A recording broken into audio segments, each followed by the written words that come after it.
ആവർത്തിച്ചും മാറാതിരിക്കുന്ന രോഗങ്ങളെ ഈശ്വര ചൈതന്യത്താൽ പൂർണ്ണമായും ഇല്ലാതാക്കി കൊടുക്കുവാൻ കഴിയുന്ന ത്രിനേത്ര സങ്കല്പ ധ്യാന വൈദ്യത്തിലേക്ക് സ്വാഗതം.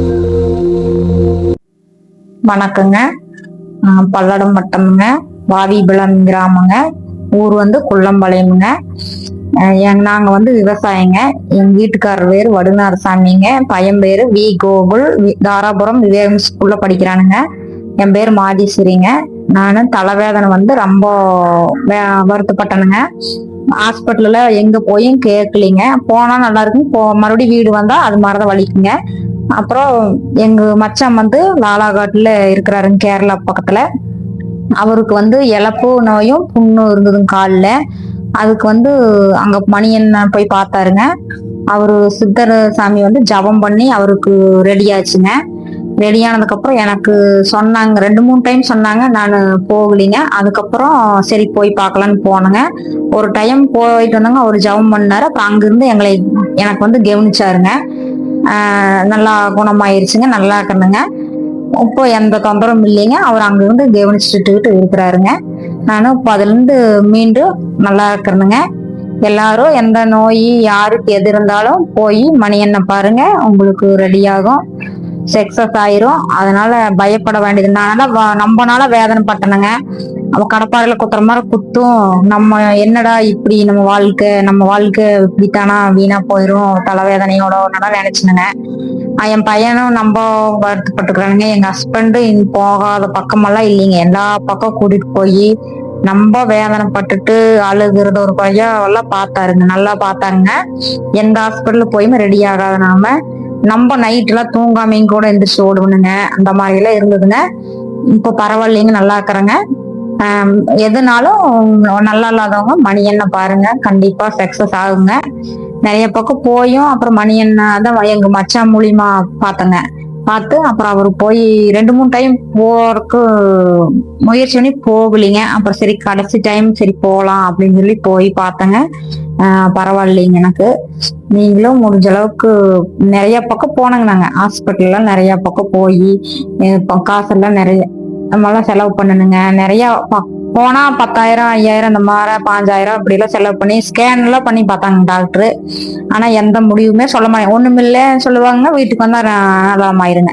அப்படியே பண்ணிட்டு இப்போ பாத்தீங்கன்னா எனக்கு ஒரு 6-7 வருஷமா அந்த மாதிரி இருந்துருந்துங்க. அதிகமா ஒரு 3 வருஷம் இருந்ததுங்க.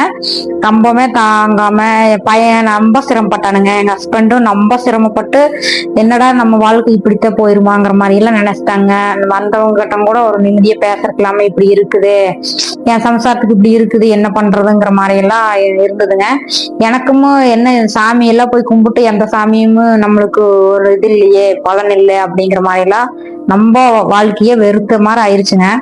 ஆனா இப்போ பரவாயில்லைங்க. மணியண்ணன் போய் பார்த்து அவரு ஜபம் பண்ணி ஒரு டைம் போனாங்க, மந்திரிச்சு விட்டாரு, ஜபம் பண்ணி விட்டாரு. அப்புறம் அங்கிருந்தே மணியண்ணன் கவனிச்சுக்குவாருங்க, ஜபம் பண்ணி விடுவாரு. பரவாயில்லைங்க, சுத்தமாவே கிளியர் ஆயிருச்சுங்க. ஃபர்ஸ்ட் ஸ்டார்டிங்ல இருந்து தலைவேதனை இங்க போய் மணியண்ணன் கிட்ட போய் தலைவலி நிக்க வரைக்கும் நான் எல்லாருமே வருத்தப்பட்டாங்க. எங்க ஃபேமிலியே இப்போ எல்லாருமே வருத்தப்பட்டோம். எங்க ஹஸ்பண்ட் ரொம்ப வேதனைப்பட்டு ரொம்ப கஷ்டப்பட்டாங்க. பையனும் வீட்டுல இருந்தானுங்க. அப்ப ஹாஸ்டல் போலிங் தாராபுரம் விவேகத்துக்கு இங்க வீட்டுல இருந்தா போயிட்டு இருந்தானுங்க. ரொம்ப கஷ்டப்பட்டானுங்க பையனுமே. அதாவது தலைவலின்னு மட்டும் இல்லைங்க, எல்லா நோய்களுக்கும் மணியண்ணன் அங்கிருந்து ஜபம் பண்றாரு.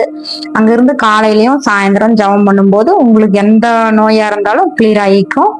எல்லாவங்களும் போய் பாருங்க. மணியண்ணன் நான் போய் பார்க்கும்போது ஆனா நான் ஒரு சிம்பிளா தான் நினைச்சேங்க, இது என்னடா சும்மா ஜபம் பண்ணணுமா நம்மளுக்கு நல்லா போகுமா, இவ்வளவு மெடிடேஷன் சாப்பிட்டு ரெடி ஆகாது, நம்மளுக்கு ஒரு ஜபம் பண்ணுமா ரெடி ஆகுமா அப்படிங்கிற ஒரு இதுல இருந்தாங்க. அவர் இது எல்லாமே கடவுள் நம்பிக்கைதான். நீங்க நம்பிக்கை வச்சீங்கன்னா ரெடி ஆகும்.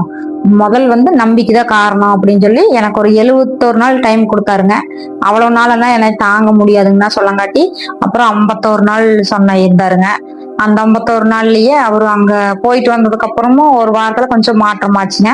அப்புறம் மறுபடியும் அங்கிருந்து காலையிலயும் சாயந்தரம் ஜபம் பண்ணும் போது நல்லாவே கிளியர் ஆயிருச்சுங்க. நல்லாவே கிளியர் ஆனால இப்ப நானும் மறுபடியும் ஊருக்கு, எங்க ஊரு கேரளாங்க. அப்ப அங்க கேரளாவில இருந்து அவங்க ஊரு கொளிஞ்சாம்பாறை பக்கம் போகணுங்க, மணியண்ண ஊரு. அங்க போயிட்டு போயிட்டு வந்தனுங்க. பரவாயில்லைங்க. எனக்கு எல்லாரும் முடிஞ்ச அளவுக்கு எந்த நோயா இருந்தாலும் ட்ரை பண்ணுங்க, குணமாயிரும். ஆனா காசு வந்து நல்லா செலவாச்சுங்க. எனக்கு ஹாஸ்பிட்டலுக்கெல்லாம் போய் காசு செலவும் தவிர்த்து நிம்மதியும் தொலைச்சுங்க. ஆனா எல்லாரோட நிம்மதியும் தொலைச்சுங்க. வீட்டுக்கு ஹஸ்பண்ட் போய் ஒரு தோட்டத்துல வேலை செஞ்சா வீட்டுக்கு கொடியாங்கப்பா, அம்மா தலைவலி பிடிச்சிட்டு அங்க ஓடுறேன் இங்க ஓடுறான்னு கூப்பிடுவானுங்க. வீட்டுல இருந்தா தோட்டத்துக்கு போனா அங்க அம்மா அப்படி பண்ணுது, அம்மா இப்படி பண்ணுது, வாங்கப்பாம்பானுங்க. என்ன பண்றது ஏது பண்றதுன்னே தெரியாமல இருந்தேங்க. பரவாயில்லைங்க, நல்லா கிளியர் ஆயிருச்சுங்க. எல்லாரும் போய் மணியண்ண கண்டிப்பா பாருங்க. எந்த நோயா இருந்தாலும் உங்களுக்கு கிளியர் ஆகும்.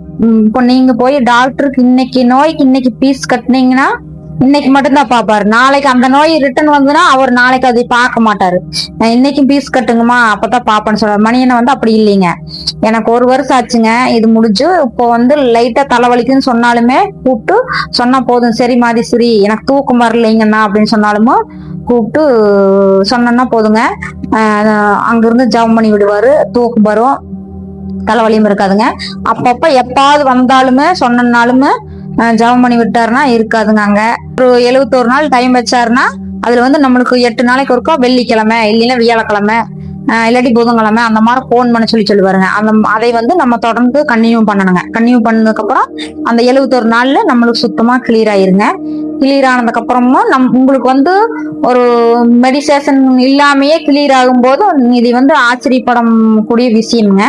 அதாவது வந்து நீங்க டாக்டர் கிட்ட போனீங்கன்னா ஒரு விஷயத்த வந்து சொன்னையுமே அவங்க கன்டினியூ பண்ணாமையோ இருந்தாலும் அதை பெருசா எடுத்தாம மறிச்சு போனீங்கனாலும் அந்த பீஸ் நம்ம கொடுத்தாகணும். மணி என்ன பொறுத்தளவு அப்படி எல்லாம் இல்லைங்க.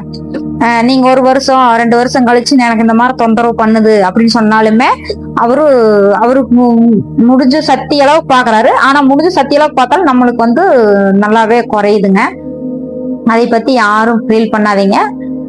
அது என்ன சும்மா சாதாரணமா மனிதராட்டத்தான் இருக்கிறாரு, எந்த வேஷமும் இல்லையே, கடவுள் ரூபத்துல எல்லாம் இல்லையே, மனிதராத்தான் இருக்கிறாருன்னு நினைச்சிட்டு அதை பத்தி எல்லாம் நீங்க சிந்தனை பண்ண வேண்டியதில்லை. அவர்கிட்ட சக்தி அதிகமா இருக்குதுங்க. மெடிடேஷன் பண்ணுனா போதும். நீங்க ஒரு டைம் அங்க போயிட்டு வந்துட்டு நம்பர் வாங்கி அவருக்கு டெய்லி இந்த டைம் கூப்பிட சொல்லும் போது கூப்பிட்டு பேசுனீங்கன்னாவே உங்களுக்கு வந்து கிளியர் ஆயிருங்க. எனக்கு ரெடி ஆயிடுதுங்க. அவர் வந்து இன்னைக்கு வந்து யூடியூப்ல எடுத்து பேசணுங்க. நானா பேசணும்னு கூப்பிட்டு அவர் வந்து எடுக்கணும்னு சொல்லிங்க. ஆனா என்ன யூடியூப்ல எடுத்து போட்டுருக்காரு, இவர் பெரிய ஆள் ஆகணும்னு நினைக்கிறாருங்க அப்படி நினைச்சுக்காதீங்க மக்கள் எல்லாம். ஆனா நல்லா பண்ணுவாரு. நீங்க முடிச்ச அளவுக்கு யாருக்கு எந்த வியாதியா இருந்தாலும் வந்து மணியண்ண பாருங்க, ரெடி பண்ணி விடுவாரு. மருந்து மாத்திரையில வந்து இது வரைக்கும் குணமாகலைங்க. அவர்கிட்ட வந்து மருந்து மாத்திரையெல்லாம் கிடையாதுங்க. அது வந்து ஜபம் பண்றதுதான். ஆனா ஜபம் பண்ணா ரெடி ஆயிருமா அப்படின்னு சில பேர் நினைக்கிறாங்க. இத்தனை மருந்து மாத்திரை சாப்பிட்டு ரெடி ஆகல. நானே ஃபர்ஸ்ட் போனப்போ அப்படித்தான் நினைச்சேங்க. இத்தனை மருந்து மாத்திரை எல்லாம் சாப்பிட்டு ரெடி ஆகல, இவர் சாமி மாதிரியும் இல்ல, நம்ம மனிதராக இருக்கிறாரு, ஜபம் பண்ண மாதிரி ரெடி ஆயிருமா அப்படிங்கிற மாதிரி நினைச்சுங்க. அப்படி எல்லாம் கிடையாது. ஆனா நீங்க போய் பாருங்க, எல்லாருமே போய் பாருங்க. அவரு ஜபம் பண்ணித்தான் ரெடி பண்றாரு. நீங்க உங்களுக்கு ஒரு வியாதின்னு போனீங்கன்னா நீங்க பார்த்து பக்கத்துல யாராவது முடியாம நம்ம இருந்தாலும் சொல்லுங்க. எதா இருந்தாலும் ட்ரை பண்ணி பாருங்க, நல்லா தீர்வு கிடைக்கும். ஆனா மாத்திரையா எந்த ஒரு இதுவும் கிடையாது. நீங்க போயிட்டு சொல்லி இன்னது இருக்குது எனக்கு போ அப்படின்னு சொன்னா நீங்க இந்த தனிக்கு போன் பண்ணுங்கன்னு சொல்லுவாரு மணியண்ண. அப்ப நீங்க போன் பண்ணிக்கலாம். அவரு மருந்து மாத்திரையில எதுவும் கொடுக்க மாட்டாரு. நம்ம டாக்டர் கிட்ட போனா மருந்து மாத்திரை நிறைய கொடுக்குறாங்க. அதை சாப்பிட்றோம். அதை சாப்பிட்டாலும் நம்மளுக்கு எந்த ஒரு தீர்வும் கிடைக்கிறது இல்லை. இங்க வந்து போய் என்னது இருக்குது எனக்கு இந்த மாதிரி எல்லாம் பண்ணுது அப்படின்னு சொன்னீங்கன்னா அவரு சாயந்தரம் காலையிலயும் ஜபம் பண்ணுவாரு. சித்தர் சாமி மாதிரி ஜபம் பண்றாரு. ஜபம் பண்ணா அதுல வந்து நம்மளுக்கு நல்ல தீர்வு கிடைக்குதுங்க. நம்மளோட உடம்புக்கும் நல்லா இருக்கும். எனக்கு ஃபர்ஸ்ட் அந்த போயிட்டு வந்து இந்த 71 நாள் தாண்டினதுக்கு அப்புறம் நான் கொஞ்சம் உடம்பும் கூட வந்ததுங்க. மணியன் அவங்க போயிட்டு வந்ததுக்கு அப்புறம் உடம்பும் வந்தது. இப்போ நான் அந்த கொஞ்சம் இதா இருக்கேன், நல்லா இருக்கிறேன். மைண்டு இத எல்லாமே நல்லா தான் இருக்கிறேங்க. எந்த ஒரு இதுவும் இல்லை. இப்ப 2வது கொஞ்சம் லைட்டா வலிச்சாலும் சொன்னாலும் நல்லா பாப்பாரு. அதை பத்தி நீங்க கவலைப்பட வேண்டாம். எல்லாரும் போய் பாருங்க. நன்றி.